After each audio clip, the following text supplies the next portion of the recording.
Et on est parti pour la dernière partie de ce corrigé, donc TP3 structure de données.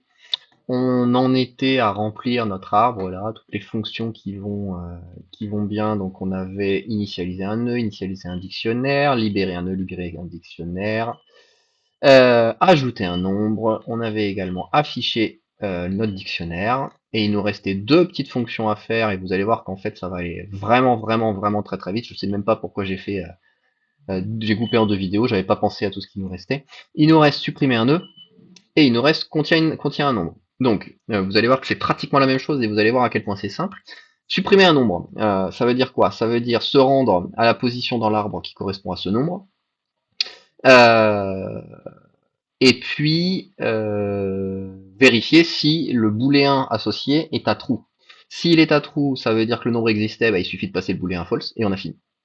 Et si c'est pas le cas, eh ben, je fais rien du tout. Et de la même, parce que ça veut dire que le nombre n'était pas saisi. Et de la même façon, lorsqu'on va se déplacer de case en case le long de notre arbre, à partir du moment où j'arrive à un chaînon qui n'a pas été alloué dynamiquement, ça veut dire que le nombre n'a jamais été ajouté. D'accord?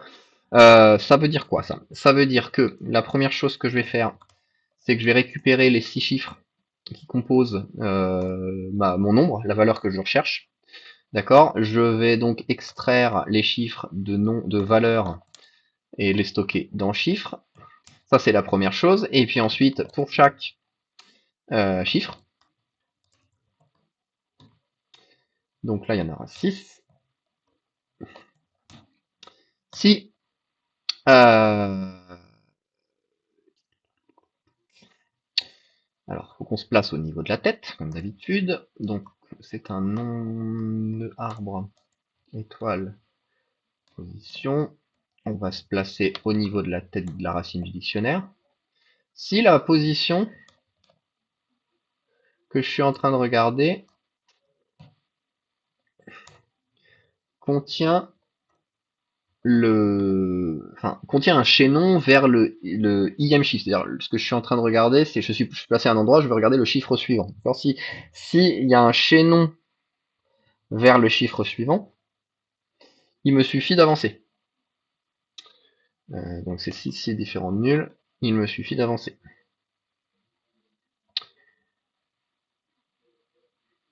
Donc pour avancer, je dis que ma position, c'est égal ma position point enfant de chiffre de i. C'est très proche de ce qu'on avait fait la dernière fois. D'accord? J'avance de proche en proche le long de mon chiffre, le long de la décomposition de mon chiffre.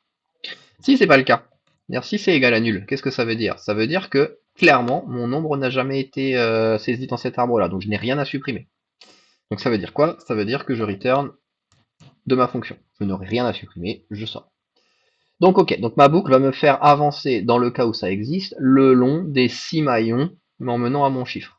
Ça veut dire qu'à la sortie de ma fonction, je suis à la position désirée. D'accord? Si je ne suis pas à la position désirée, c'est que je suis déjà sorti de la fonction. Là, il me reste à faire un seul truc, c'est à vérifier. Je peux même ne pas le vérifier. Je peux faire deux choses. Je peux regarder est-ce que la, le fait, est-ce que cette variable-là, elle est égale à 1? Si c'est le cas, je la passe à 0. Ou alors je me pose même pas la question, et dans le pire des cas, j'écrase la valeur 0. D'accord? Et j'ai fini. Donc je récapitule. J'avance le long de mon arbre. Quand je suis arrivé, je dis que c'est plus un nombre, donc j'ai supprimé le nombre de mon arbre. D'accord? Et j'aurais pu ici rajouter est-ce que la position est égale à 1? Est-ce que le final est égal à 1? Auquel cas je fais égal à 0. Ou alors j'écris directement, ce qui veut dire que je m'affranchis d'un test, donc j'optimise un tout petit peu mon algorithme, et tout va bien. On va tester si ça marche. D'accord? Donc ça veut dire quoi? C'est-à-dire que j'ai ajouté des nombres. J'affiche mon dictionnaire, je vais supprimer de mon dictionnaire le nombre, on va supprimer 11 479. D'accord? Et puis on va aussi supprimer un nombre qui n'existe pas, pour être sûr qu'il n'y ait pas de petits problèmes de mémoire. Donc je supprime 1400 qui n'y est pas. Je vois pourquoi j'ai mis 1400. Je compile, je suis content, j'exécute, et là je suis beaucoup moins content puisque j'ai toujours mon... non, pardon, j'ai pas affiché. Là j'affichais l'ancienne version, je veux afficher la nouvelle version. Ok, bah je suis très très content, tout va bien. Regardez, ça c'est mon ancien arbre, ça c'est mon nouvel arbre. Et j'ai bien la valeur 11 479 qui a disparu. Ça, c'est bon, donc c'est-à-dire que cette ligne-là s'est bien passée. Et quand j'ai essayé de supprimer la ligne 1400, ça n'a pas planté, faute de quoi j'aurais pas eu l'affichage de mon dictionnaire. Donc je suis content. Et de la même façon, si je veux supprimer aussi 26501 et puis, je sais pas, moi 42, normalement mon arbre va se vider. Écoutez, c'est vraiment parfait, puisque j'ai plus que 5 valeurs, j'en ai supprimé 3, je suis très content. Donc la suppression d'un nœud fonctionne très bien. Ok, et puis la dernière chose, c'est de se poser la question, est-ce que mon arbre contient un nombre? Donc, même réflexion que pour supprimer, en fait, c'est exactement le même process, et regardez ce que je vais faire, je vais pas m'embêter, hein. Le process, c'est de se déplacer le long de l'arbre jusqu'au nombre. Donc je commence par extraire les chiffres, puis je me place en haut de mon arbre, puis je me déplace le long de mon arbre de proche en proche, d'accord? La seule chose, c'est que si c'est égal à nul, bah, c'est que le nombre n'existe pas, d'accord? C'est pas juste je quitte la fonction, c'est que je renvoie, et ben non, il contient pas ce nombre. Et si je suis arrivé jusque là, je vais cette fois être obligé de regarder est-ce que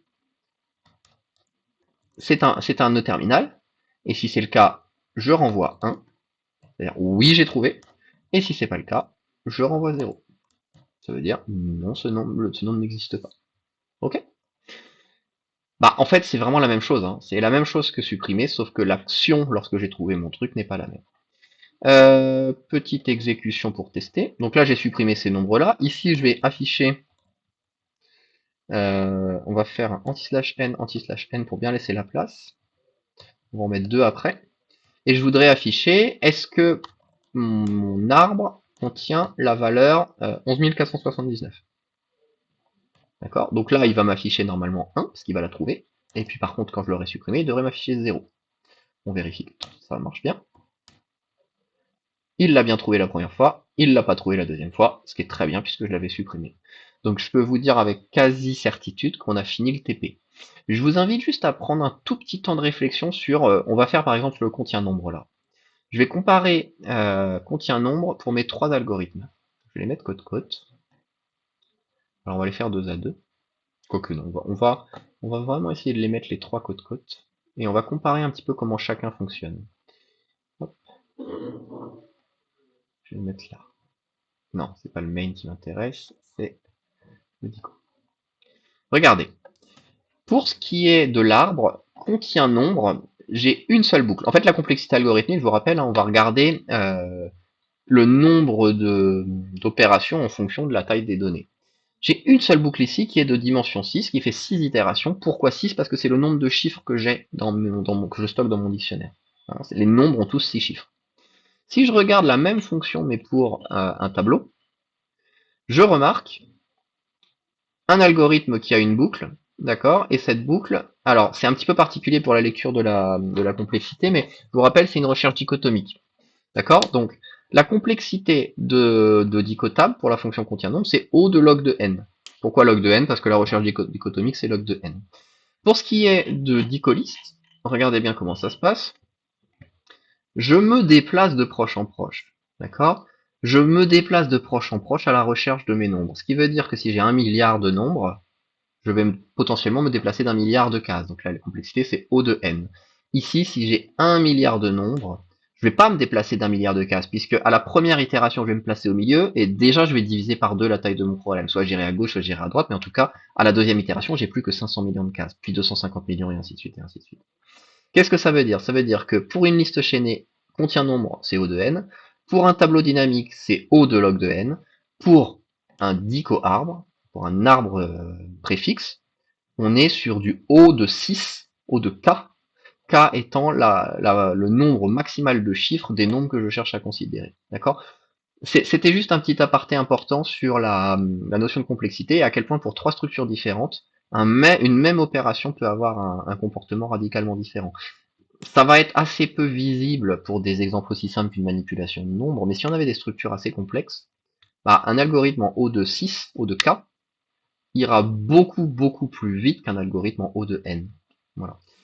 Ça me permet de remplir un petit peu cette vidéo, on arrive au bout de la correction. On a tout vérifié, tout va bien, et j'espère que ça aura été clair.